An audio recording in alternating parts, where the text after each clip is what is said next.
now rocking with the best. Who's the boxing show that's knocking out the competition? The kick-ass podcast that make you want to listen. The place where boxing fans and fighters rejoice. Thumbs up for Richie, you're listening to the fighter's voice.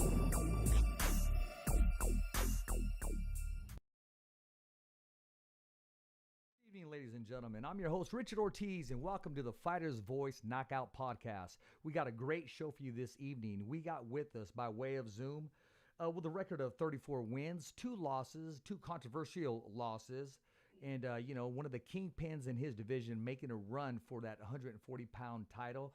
He's going to join us shortly, and that's Jose Zepeda. He'll be with us. He'll be taking your questions. We're going to get his comment and his feedback on some upcoming fights and some fights that took place last weekend. But before we get started, we got to pay some bills, man.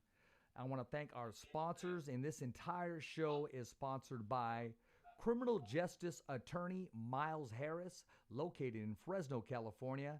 That's 2115 Kern Street, Suite 101, Fresno, California. You can reach him on 559-492-9572. That's Miles Harris, criminal justice attorney. If you need somebody to fight with you and hang with you in your corner, hey, give Miles a call. Let him know the Fighter's Voice sent you. Also, one of our sponsors' favorites, we got to change that monitor up there.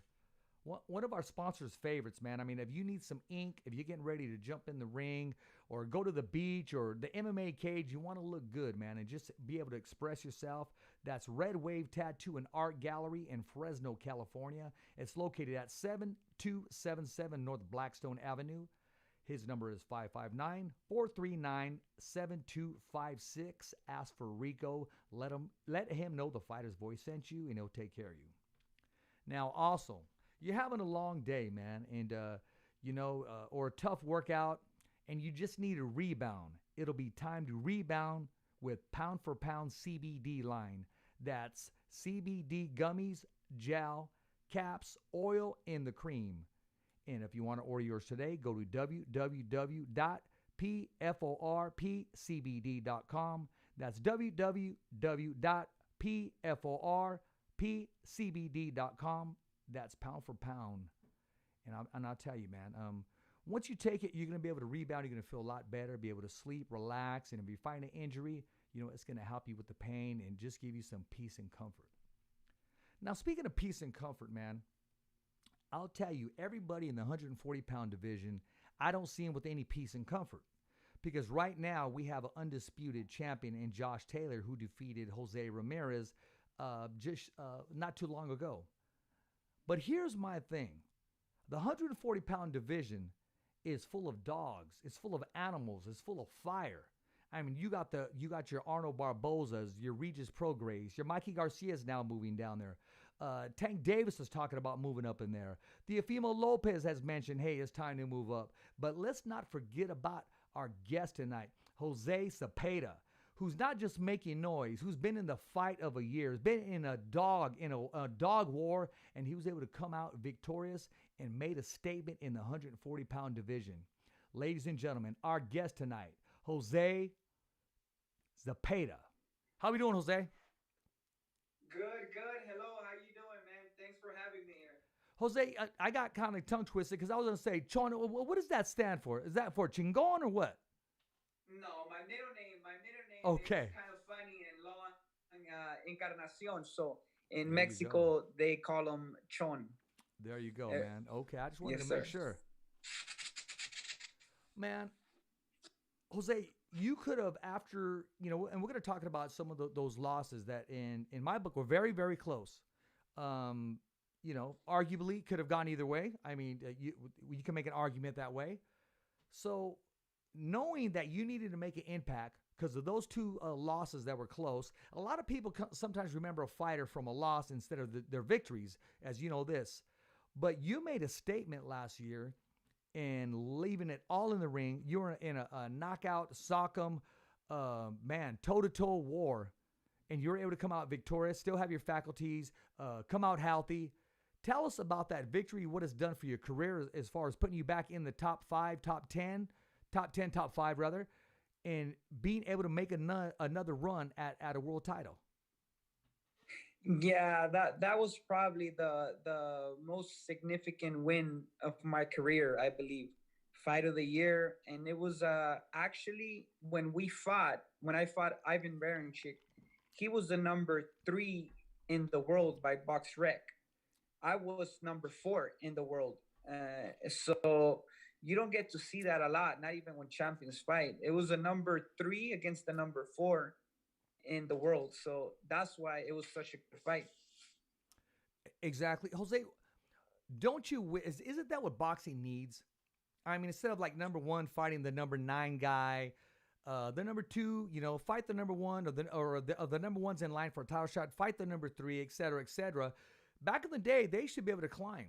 I mean, you would take his spot and knock the other guy off his block or his position if you're victorious. Now, you talked about how exciting it was. What moves has it made for your career as far as, hey, a mandatory shot? Well, since to be honest, when I fought when I fought the Puerto Rican sniper, Yeah. um, he was supposed to go for the title with Ramirez. Uh-huh. I mean, I think, and everybody knew that he was supposed to win that fight, and everybody was hyping him up to go against Ramirez for the world title. Yeah. I won the His mic's fight, so loud. and I think I should have went for the. I think I deserved the chance for the championship again, but because I won, I think I ended up fighting. Yeah. I've been wearing Chig, who was number 4 or number 3. Yeah. And after that fight, I was, they told me whoever wins this fight is going for the championship fight. And well, I beat him. I already fought once. I'm gonna fight. I'm gonna fight another fight, and supposedly I'm gonna be going for the title. I mean, I think that I have earned it with these 2 fights. Pedraza, sniper, and Ivan Berenchik.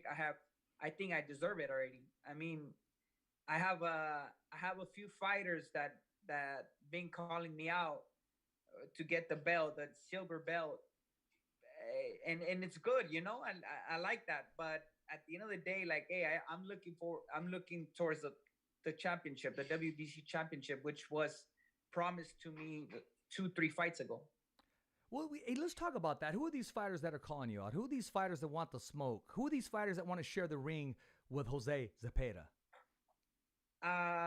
One of them is this Puerto Rican Josue Vargas. Okay. And I know that he's been saying a lot of things. He even posted a poster of us. Oh, wow. Okay. That was funny. And the other guy, it's the guy that just beat Ivan Berenchik like 2-3 weeks ago. Oh, are we talking about, was it Hart? Love, yeah. Yeah, His Love, nickname is yeah. Love or something. Yeah, I was pretty Okay, close. yes. Yeah, Love. So and I'm willing to do that, but again, I'm telling him, I've been promised the championship fight, the big title for 2 fights ago, the Pedraza fight, and Yes. then the Berenchik. I mean, if I didn't deserve the title shot with these 2 fights, I mean, what gets me to the championship fight? Well, and not only deserving, you've earned it, Jose. I mean, you really have. You put the work in, and you just didn't go away. A lot of people thought, okay, he's one of those. He put a great performance against Jose Ramirez in his backyard, Fresno, California. It came down to those championship rounds. I'm going to be honest with you. It was very close. I was sitting next to somebody that I'm not going to mention, and that's with Top Rank, and he said, Richard, what do you have it scored? This is one close blank fight. And I said, this was after 10 rounds. I said, you know what? These next 2 rounds are going to determine the winner. And that's what I said. And it was a very close fight. I remember after the fight, he looked at me. Didn't say anything, but when you could read a man like, oh, man, this was thrilling. So you left it all in the ring. Yeah. A lot of times, fighters can't rebound from that. They can't. I mean, they could only do so much and repeat that performance. But you came back, didn't just repeat it. You were victorious, and you made a statement. And now that are people calling you out, that means you're on the radar. How does that make you feel? Yeah. Good. And like I said in the beginning, it's it's good because I know I'm in the radar. When people are asking for you, then that means you're doing something right. And I mean, like you say, I put the work in, and I've been winning fights, big fights, important fights, like Pedraza, the Chick when he was number 3 in the world. I mean, look at Pedraza right now. He's been Yeah. beating guys left and right, Yeah. and he's been doing real good. I was able to beat him, uh, uh, with the unanimous decision. Pretty convincingly. And yes, and so I think I think there's still a lot for me to show in the inside the boxing ring. So I am excited and I'm working harder than ever. And for those that are calling me out, I definitely do want to fight those guys, but again, I deserve the title shot already. I tell you what, I'm going to be your PR for just a few seconds. Those of you that are calling out Jose Zepeda, we'll give you a title shot after we win the belt. How does that sound? Yeah, that's right. It's that's the way to put it. I mean, I'm not trying to look backwards. Exactly. I'm right there. I'm next for the world title, and that's what I want. If it's not Josh Taylor, I've been hearing a lot that he's gonna move up. He's gonna leave the titles vacant. So if that happens, whoever steps up, whoever top rank gives the opportunity, or WBC, I know I'm the first one there. So whoever it is, I'm 100% sure I'm gonna be world champion. Okay, well, you just took my last question and you ran with it. Well, let's talk about that, because you talked about the titles. Now, the only way that can happen is if, Josh Taylor does stay down 140-pound division and you're that golden ticket. Because you got to remember, you got the rematch with Regis Prograis. A lot of people have mentioned Jose Ramirez in another rematch. Now, Mikey Garcia plans on moving down to 140-pound division, so that spices things up. Teofimo Lopez said, hey, I'll bring my 4 bouts, you bring your 4 bouts, let's get down, let's have a party. I don't see him really staying down except for maybe one mega fight at 140s. I do see him wanting to move up, which means he vacates. So we're going to have 2 top guys, unless these governing bodies just bump their heads. And I don't want to see that. I don't want to see the number 1 guy fighting the number 18 guy for a belt. WBA, WBC, IBF, and WBO, you should have your 2 top guys for the WBO, 2 top guys for the WBA, 2 top for the WBC, 2 top for the IBF. And if that happens, us, the fans, we get a free tournament. We just get to kick back, relax, and look at these warriors battle each other. And 100, I'm gonna be honest, 140 pounds in maybe next year, it's gonna get crazy. It's gonna be the most exciting division. 140. I mean, everybody's gonna be going there. The 135s, everyone's gonna be going there. The 147s are trying to go down there. The 140s it's going to be really exciting. I'm 100% sure. And to be honest, hopefully Josh Taylor doesn't move up, and I'm the first one for the WBC. Hopefully he decides to defend that title so I can fight him, and that would be great for me. But at the same time, I know he wants a big fight and big payday. That's why I've been hearing a lot.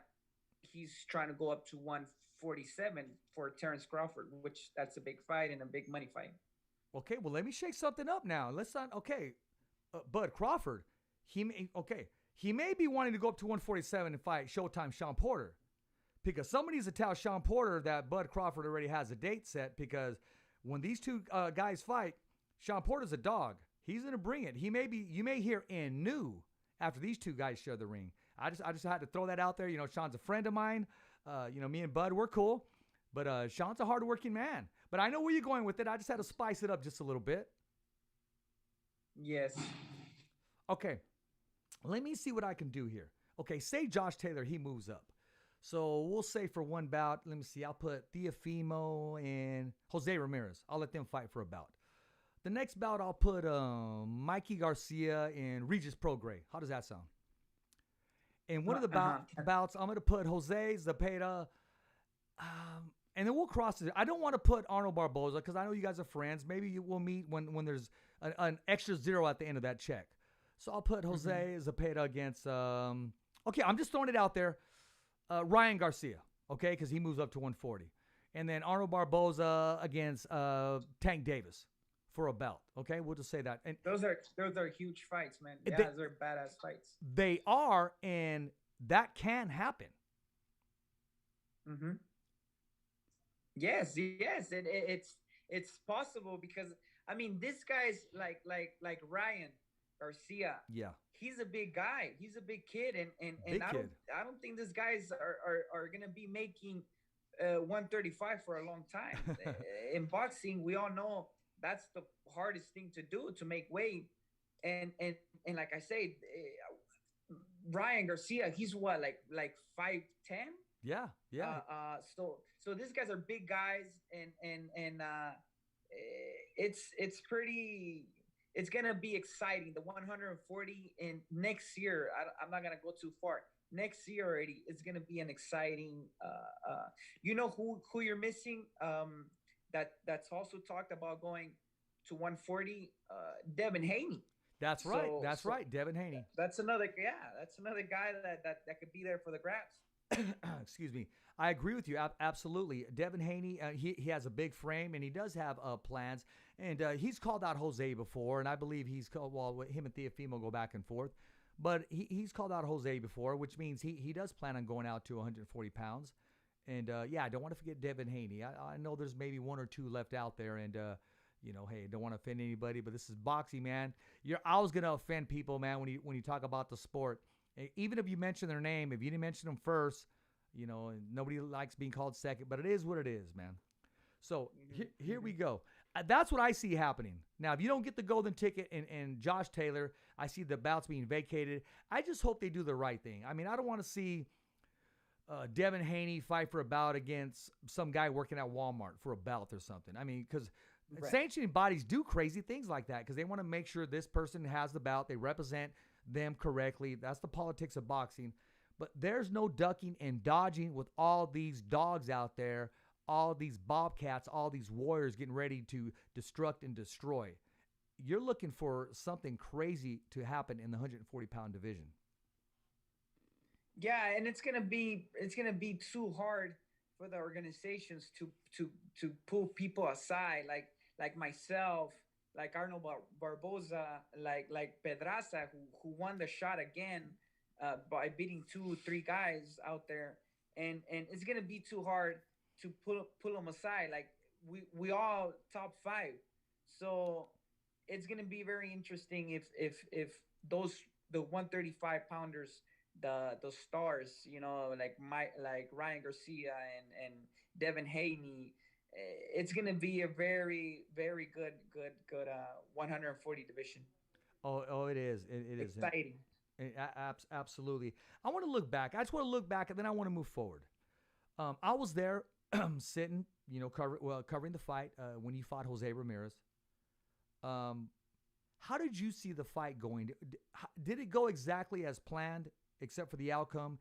And what were you thinking once the winner was given and your name wasn't called? Did you think that you should have been awarded the fight? Did you feel like the winner after that fight? I know it was a pretty close fight. At the moment, I didn't think much of it. I knew I was in a war in there. It was a hard fight. But after, when I watched the fight, I really think I won the fight. I saw the rounds. I was judging it myself, and they were giving Ramirez too much credit for missing punches. He was getting too much credit from everyone, even the announcers.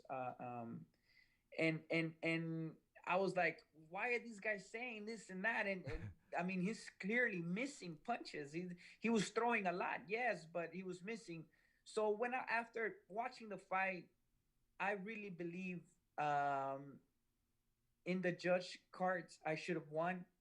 A lot of people, you have no idea how many people have come to me and say, hey, like, Jesus, man, you really won the fight.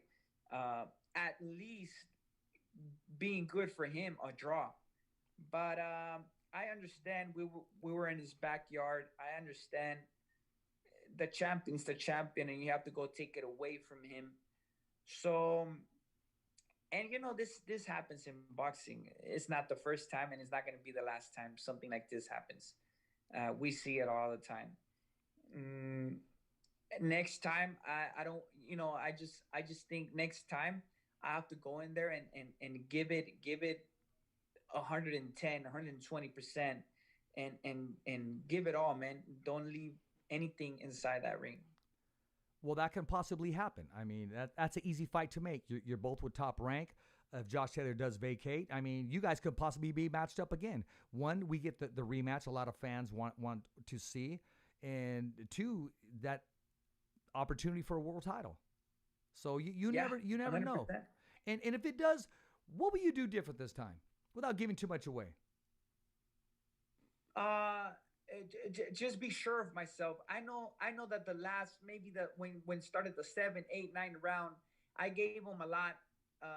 I gave him confidence by not throwing, but and all I have to change is that my body language, more than anything. I have to show them that I'm there. I have to show the judges that I'm there 100%, and still able to throw and to move around. Eh, That's all, man. I just got to show everyone, the judges, the crowd. I just got to show them that hey, I'm there, and because I mean, boxing, boxistically, I think I'm a better guy. Boxing in moving around, throwing jabs. He just comes forward to throw a lot of punches nonstop. Uh, I think for the first six rounds, I was able to box him easy. A lot of people said it like, "Whoa, this guy is making it look easy." So I just got to be able to do that for 12 rounds, and show the people and show the judges that I'm 100% in the later rounds. I will say this about that fight, and then we're gonna move on. Um, Not only was it a very close fight, but this fight got overlooked. This fight should have been a candidate for fight of the year because it was going back and forth. I thought Jose turned it up on the second half of the fight where he Mm-hmm. closed the distance and he made it very, very close and played some catch up on it. This fight got overlooked. I thought it should have been in the top five for fight of the year. Definitely. Jose style, he does come forward and your slick boxing. It was a great matchup again. Hats off to Brad Goodman from Top Rank for just putting together a great matchup. Yeah, yeah. I'm actually, yeah. I want to thank. I told him inside the ring, like, I'm I'm grateful with Ramirez and his team, because at the end of the day, I think it's the champions who picked. I believe that in boxing, and I see it, like, I see it that way. I'm grateful with Ramirez because I think he accepted the fight. He said, "Yeah, let's go," or what who said Zepeda, and I'm grateful because that put me in the map again. Absolutely. Now, speaking of Brad Goodman, yeah, Ramirez, he's class act, and I'm going to say this right now. He's going to be in studio next Tuesday on The Fighter's Voice. He'll be live in studio, so, he'll be watching. I'm sure he'll have some questions for you or some comments, too, that are very respectful as well. Now, speaking of Brad Goodman, future Hall of Fame matchmaker, this is a comment coming from him today. He knew you were going to be on the show, Jose. He said, "I'm a big fan, and we're pushing to get him that title fight he deserves. He's a class act, him and his brother in the team."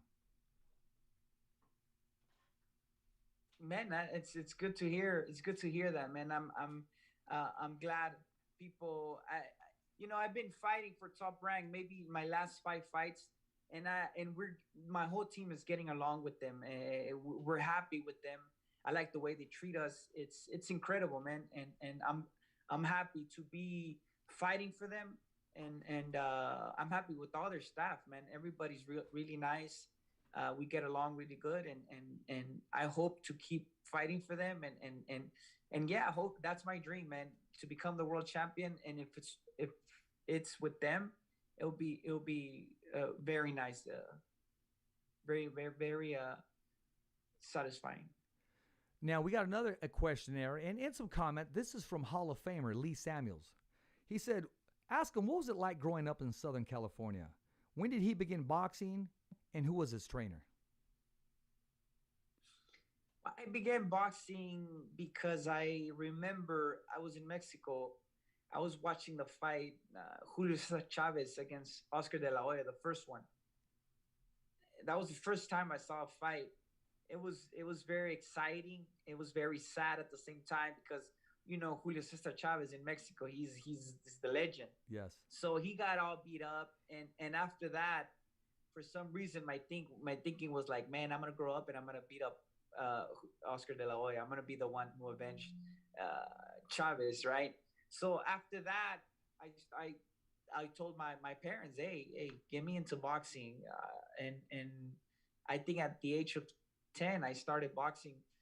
That's when I came over here to USA, Yeah. and it was hard.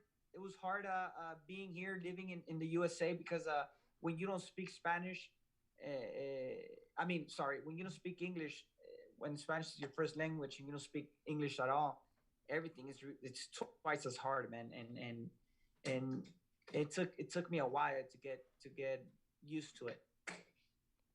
Now he also wants to know, between fights, what does Jose like to do? Um, I like to stay active.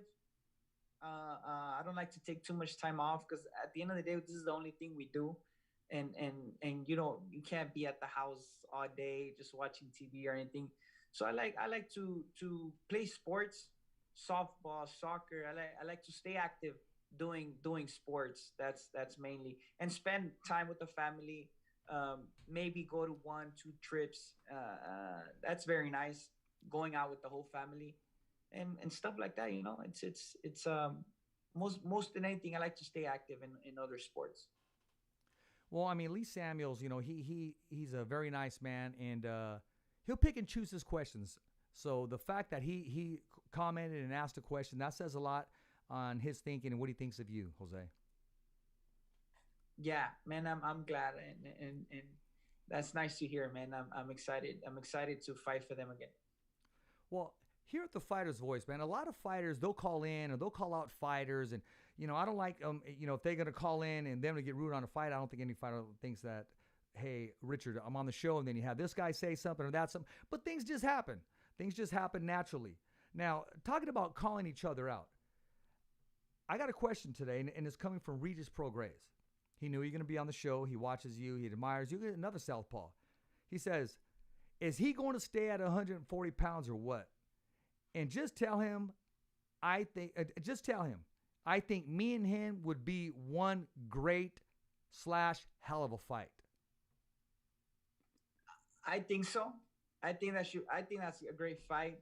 I never talked about going to 147 or 135. So yeah, I'm gonna be at 140 for a long time. And yeah, that's a great fight. And I actually believe. I don't know if he's fighting. I don't know if the fight with Mikey Garcia, it's gonna happen with him. Well, that fight's still But on, if it that fight's doesn't, that fight's still on the table. I believe they're gonna have a tune-up before they get in the ring. Or I don't want to use the word tune-up. They're gonna have a fight before. yeah. So I believe whoever wins out of that fight, I believe maybe I'm gonna be fighting them in case Taylor moves up. I'm gonna be fighting one of those two for the champ for the belt for the WBC belt. That's the way I think, and let's do it. And I'll be glad to do it. As long look for me, as long as it's for the championship, it doesn't matter who it is. So I deserve it, and I want to get ready for that fight. I want to. It doesn't matter. I'm not gonna get ready for a Mikey Garcia, for Regis Prograis, or for Taylor. I'm gonna get ready for the WBC championship belt. there you go. That's a good way of thinking. Now let's just say this. We'll just say this, okay? I'm gonna play promoter, matchmaker, all the above right now. Okay, something happens. You and Regis are fighting for the belt. What do you think about the matchup, the style, and without giving too much away, what do you need to do to get your hand raised at the end of the fight? I just gotta be in conditioning, great conditioning. I believe 100% in my style, in my boxing skills. As long as I'm there 100% in condition, I don't think no one can outbox me. That's my thinking. Outboxing me, it's gonna be really hard. Uh, he's gonna have to come to me the 12 rounds. But anybody who tries to box me, I think they're gonna get outboxed. And as long as I have 100% condition, I think nothing else matters. You know what? I interviewed you in Fresno after your fight. We did a post-fight interview, and your whole team was in there. I spoke to Freddie Roach afterwards. Freddie Roach was in your corner for that fight. Talked to Marie. And do you remember who I compared you with? I don't know if you remember that interview. And he said, Yes, I do. I do. Pernell Whitaker. Exactly. And you do. I can see that in you just on that back foot. I was going, okay, he reminds me of Pernell a little bit. Pernell used to always go low, though, kind of a little showboat in him, but, he had that pop in him. And you do have that, man. I mean, you have a tough style. You have a tough style to solve, and you're pesky with some power. I'll say that. You don't go away, and you got pop. Yeah, yeah. I think I show that with I've been wearing chick. Yeah, you did, and you showed the will in the corazon to get up, because it was either – it's like – did you watch the Dallas Cowboys and Tampa Bay Buccaneers last Thursday? They were going back and forth. And the commentators were saying whoever scores last wins the game. So you guys were going back and forth. You were getting knocked down, getting up, knocking him down. He was getting up. But when you landed that short punch, I mean, no count needed. Right. I got to ask you, Jose, where did that power come from?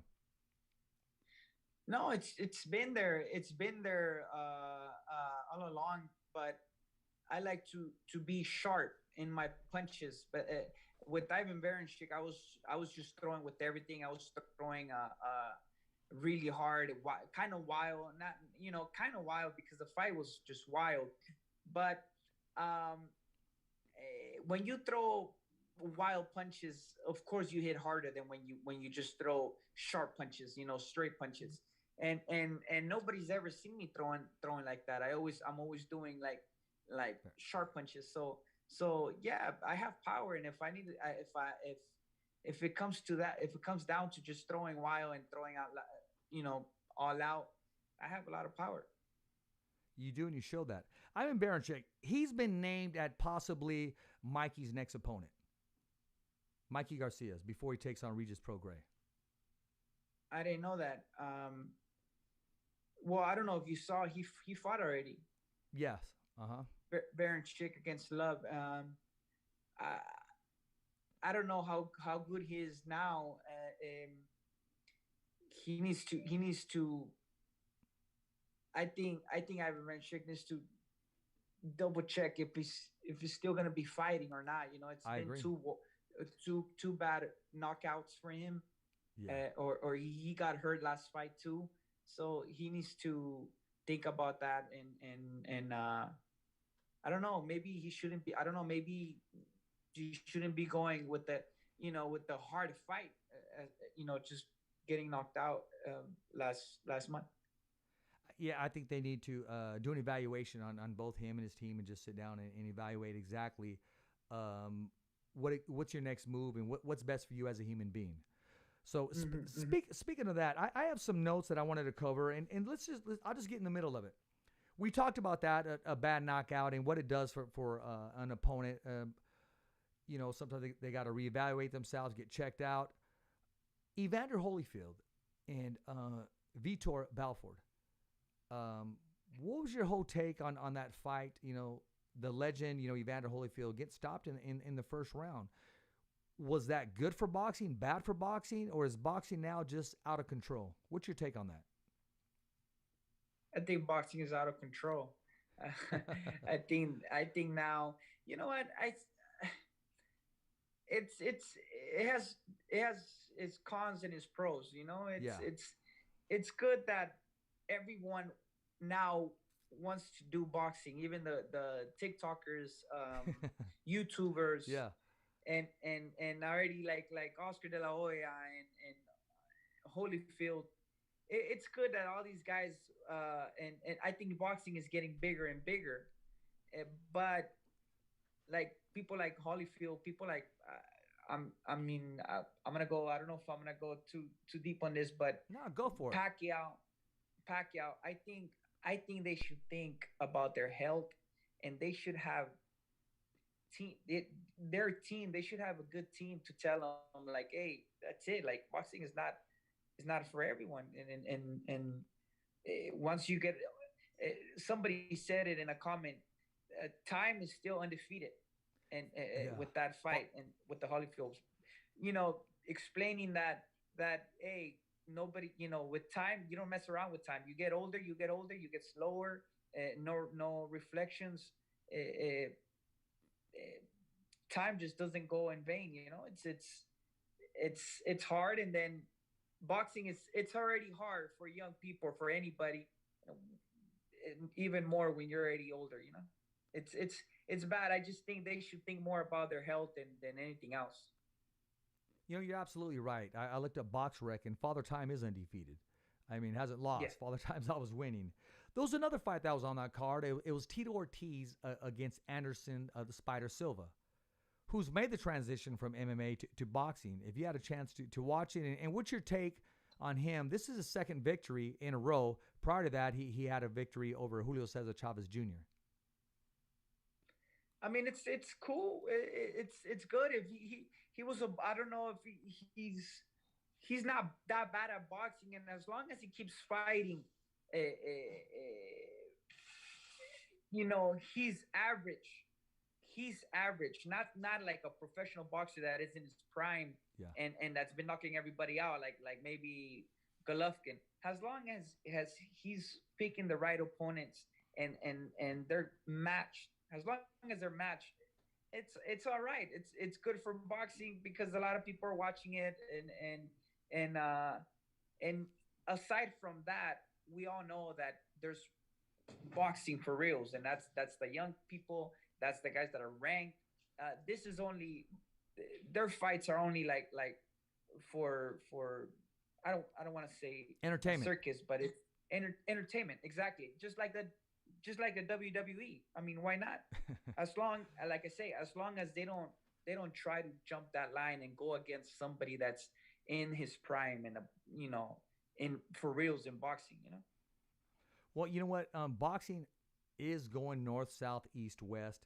I want to ask you this: Timothy Bradley, Andre Ward, they were very vocal on their thoughts on what should take place, what the WBC should have done, and allowing Oscar Valdez being able to fight prior to being tested and testing positive for an illegal substance. What's your take on the whole outcome of the fight? Should he be allowed to fight? Is it good for boxing? Does he have some explaining to do? I just wanted to know you as a boxer, because we know what Timothy Bradley was saying, and we know what Andre Ward was saying, and then we moved on. You know that I heard a little bit about that.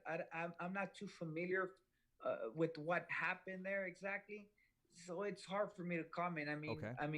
I just know that Valdez is a hard worker. I mean, I think everybody knows that he works hard for his fights, and I wouldn't be able to tell you a lot about that because I didn't go into it, and I only heard a little bit, so I'm not too familiar. I'm sorry about that one.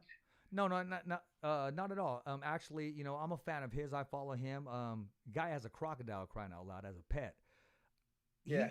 I like him. I'm a fan of his. I was taken back by it. I was surprised.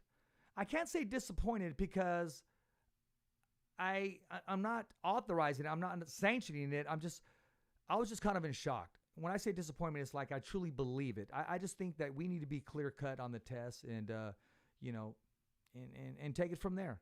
Because I know James Toney took it before, because of an injury, and it does help with injuries, but I don't know exactly how why it was in his blood or in his system at all. So I don't know all the facts. I just wanted your take on that. So before I dig any deeper, we're going to move on.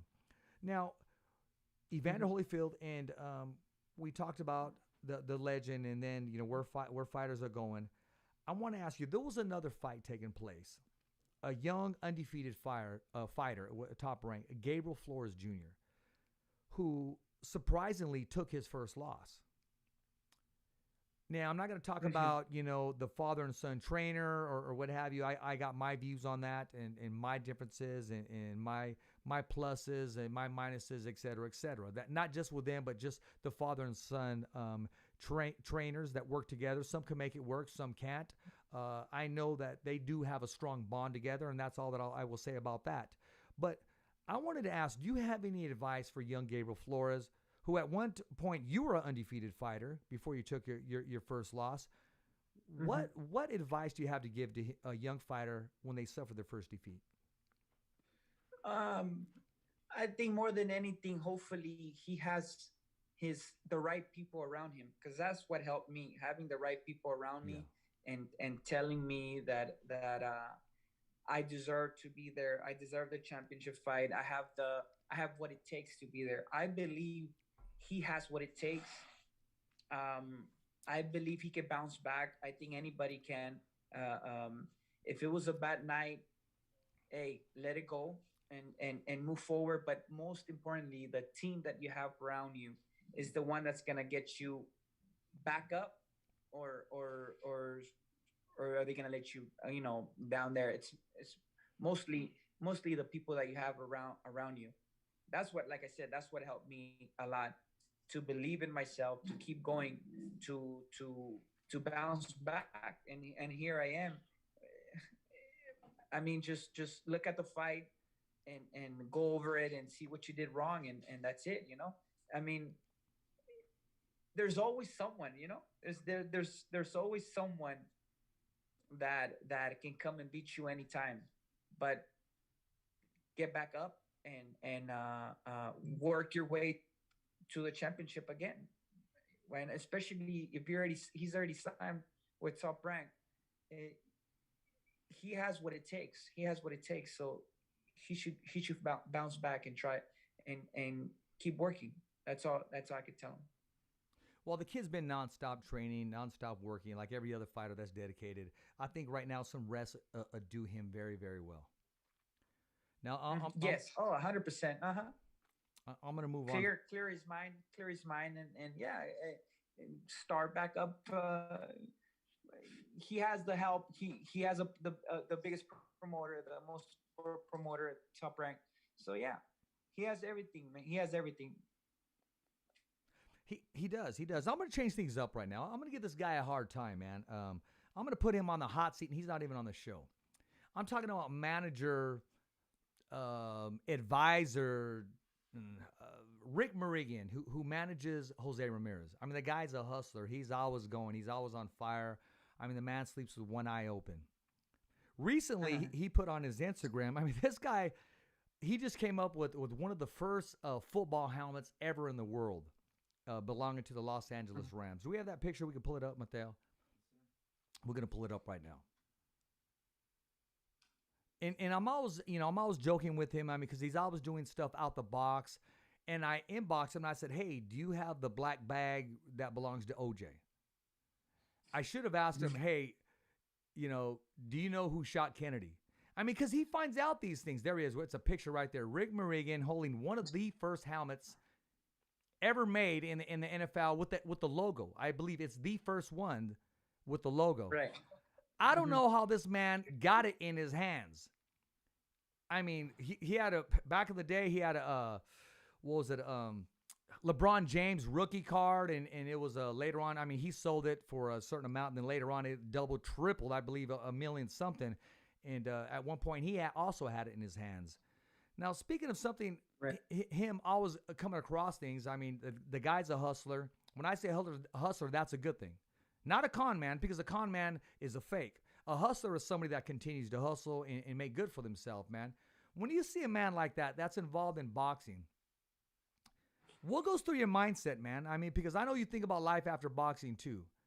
Do you see yourself hustling and making moves for yourself, Jose Zepeda? After boxing, Yes, sir. oh, I'm 100%. I already know what I want to be. I enjoy a lot training people. I used to work as a boxing coach many years ago, maybe 10 years ago, and I loved it, man. And I think I have what it takes to build a champion. To be honest, not to talk all, good about myself, but I really believe that. I had a couple fighters, one professional fighter, and amateur kids that I used to have. They're not fighting no more. But man, I love training people, and that's what I want to do after boxing. You know what? I can see the passion already because when you started talking about this boxing and training, I mean, you just put on this big, huge smile, man. And I know something you're looking forward to. You already want to give back. Yeah, yeah. I enjoy doing that. I really enjoy doing that. Well, I mean, when it's all said and done, your young pupils, they're going to say, man, look at Coach's belt. Because you're going to have a display of your belts, that you won during your career. They're going to really listen to you because they're going to see the proofs in the pudding. Yeah, yeah. Hopefully, man. Hopefully I get to the world title and many more. And yeah, that's what for sure, that's what I want to do. Exactly. I lost my point when I brought up, I'm going to go back to it real quick. When I brought up Rick Morrigan and the helmet that he was able to locate, or it ended up in his hands, they're going to do a feature story in Sports Illustrated and, about the helmet, about the piece that he has in his hand. And that's the Los Angeles Rams helmet, one of the first helmets ever made with the logo on it. So that was my point, and I didn't want to lose that. I got really excited, man, because I wanted to ask you your next question, Jose. So even I get excited, man. I mean, I still get excited. I still have the passion. I still love what I'm doing. And, I'm trying to cover everything at once. But one thing I do want to cover is I want to ask you this, man. Do you also watch, I know you watch boxing, do you also watch mixed martial arts, MMA? Do you watch MMA at all? Yes, I do. Well, I want to make sure, I want to invite you to the TV this Saturday on Showtime, Bellator MMA. In San Jose, California. That's going to be taking place.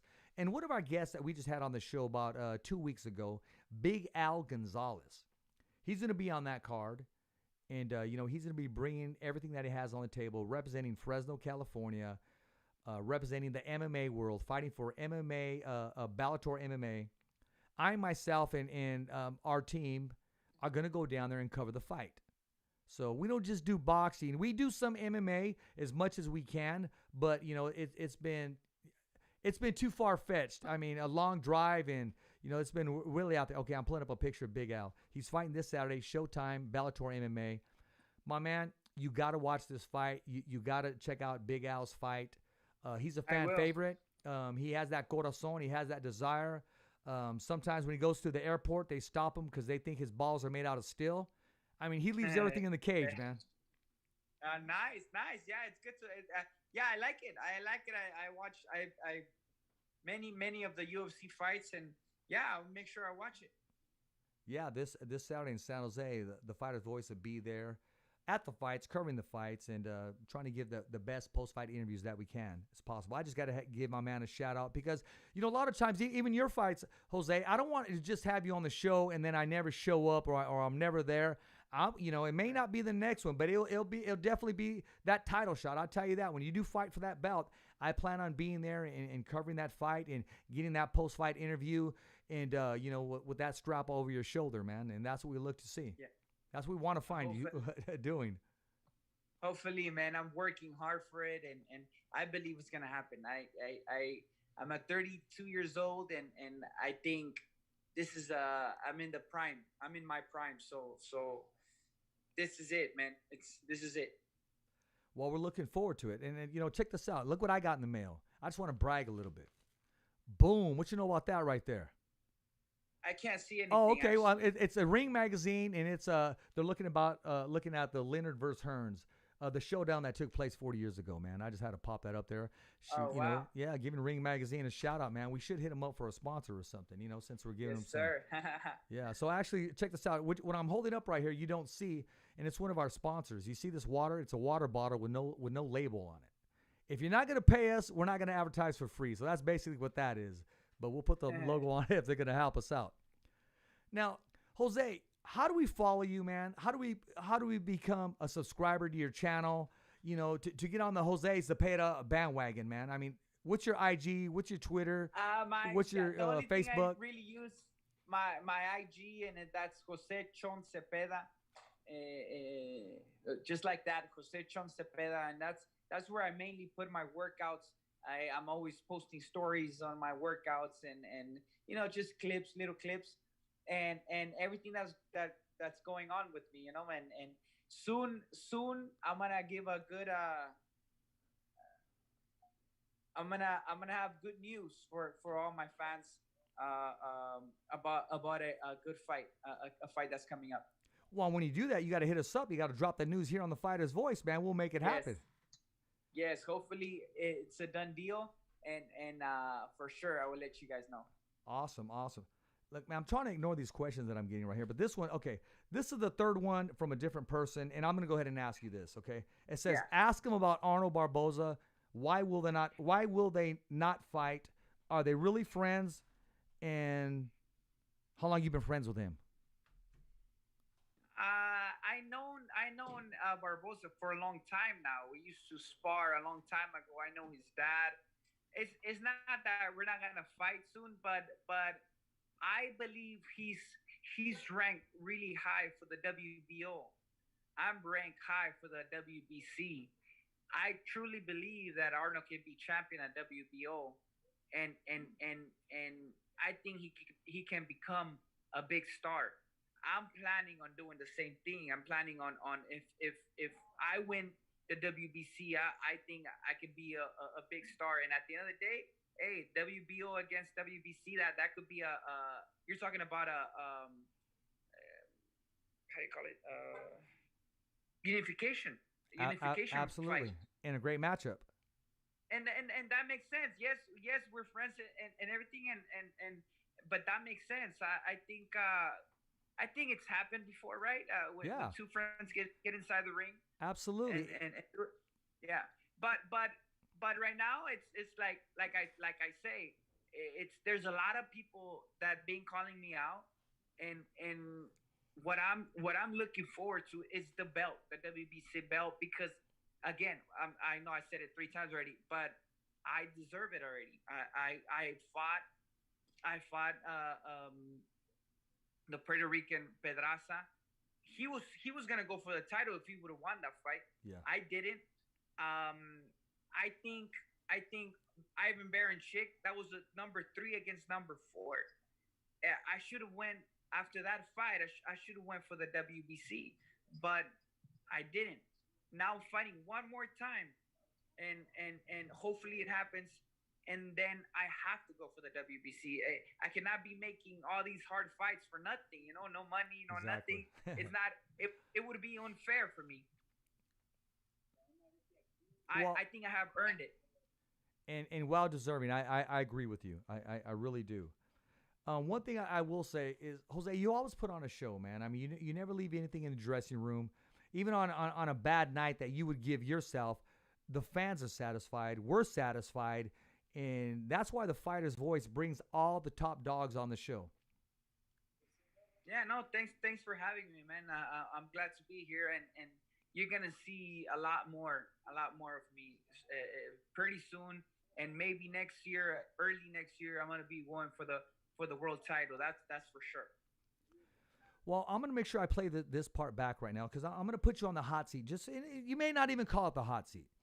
Next Tuesday, we're going to have with us live in studio the former WBC, WBO junior welterweight champion. And that's Jose Ramirez.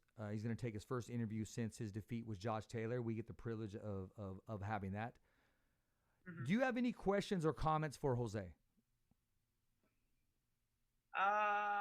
No, just like I told you before, I just want to thank him because he was the one that picked me. He was the one that accepted the fight with me, and that fight put me on the map back again. Since that fight, even though they didn't give it to me, a lot of good things been happening, and that's the way I see it. I think that's the way it is. It was thanks to him, because like I told you, I believe when you're a champion, you're the one that's picking fights.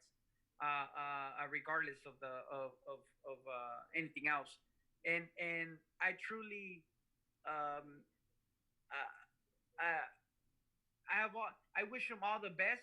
If we ever see each other again, let's do it. It'll be a great fight. But like I said, it has to be a belt between us. I'm not looking at names. I'm looking at the WBC belt. I agree. I And mean, whoever it is, I want that WBC belt. hey, I agree. I think you're next in line for a shot, another opportunity that's very well earned. And use the word deserving, and that's good to have that confidence because you're the one putting your life on the line and taking these top-notch opponents. So you haven't declined any opponent; you take them all on. Yeah, yeah. So here's one thing I want to ask you before we go. This question just came in right here, and this is from my buddy Jason Alexander. He said, "What was it like? I know it was only short. What was it like working with Freddie Roach, and what did you learn from him?" The legendary. Roach, the legend, yeah, the legend. He's a very smart coach, man, and there's a reason why he's a legend. There's a reason why he's a Hall of Fame, and I think he understands the boxer really good. He's not trying to make you his own way. He works with what you have. And he lets you be a lot, and that's very good. I mean, I know a lot of trainers that try and make you fight the way they want, and that's not good. Freddie Roach lets you be. He works with you. He's a very smart coach.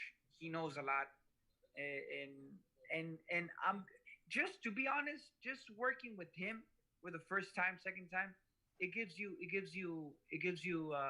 confident, a lot of confidence, just to have him in your corner when you're speaking to him, when you're talking to him.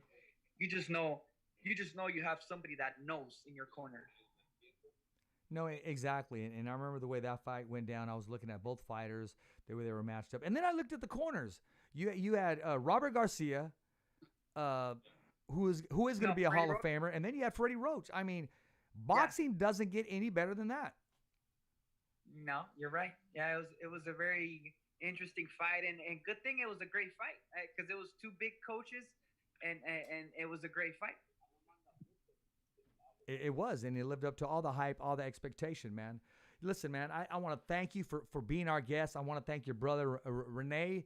He's doing a great job, I'm hearing, as far as being on the team, help managing you, helping put things together.